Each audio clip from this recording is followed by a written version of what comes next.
One of the things that you and I both know is that running business is really full on, particularly when you're at the forefront and you're the driver. So, we've also got other aspects of life. And so, how do you maintain a balanced life while also, taking this now toddler of a business, which is still growing quickly and requires so much of your energy? How do you keep your life balanced in a way? I would definitely say I'm not a master of it, and I take a different approach to other people, and probably not everyone would agree with me, but you made a good analogy there. I think, most mums with a newborn, that is pretty well their full commitment, right? Like it has to be, there's no choice until a certain age. And depending on how big your goal is, that your commitment needs to be in alignment to that goal. Our goals were really big. And so for me, I had an honest conversation with everyone around me, like that I cared about, and said, this is what I'm doing. And I'm going to honestly say that this is my number one priority for the next 3 to 5 years.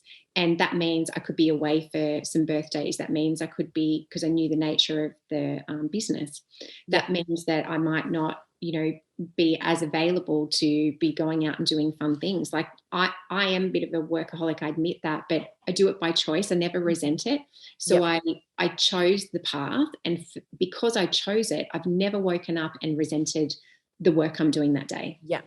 Or what I'm missing out on. And so I think the first thing is the importance is to know what you're choosing. So for me, do I have work-life, or did I have work-life balance? The answer is no. But in my mind, yes, I did. Like my choice of balance was 80-90% work, family, and then friends. And so I wasn't around for the normal catching up with friends stuff. I wasn't even here. I was out building the business. Yep. And I was really happy with that. So for me, my life was balanced. But if anyone else looked at it, they'd be like, all she's doing is working. Yep. But it's about choosing it and knowing what you're choosing and letting people know what you're doing. And I don't want to scare people. Not everyone has to have it at that percentage. I'm really passionate about what I do. I love business. It makes me really happy. And so for me to commit 80% of my time there, that's joy for me. So different for everyone.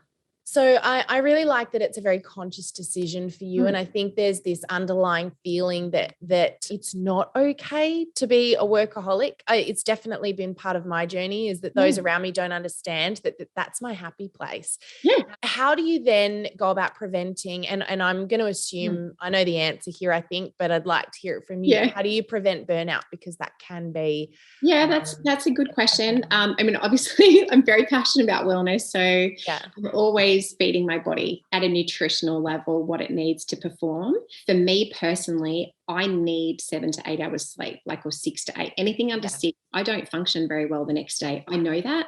So I have the discipline to give it to myself. So the core basics that keep me performing well, I'm really disciplined on. I pretty well start my morning the same every single day, unless I'm on the road traveling. And then I try to do it in the hybrid way that I can. Yep. So I have a few disciplines that keep me in that space. And that has served me well. And I think that it's almost an act of self-love.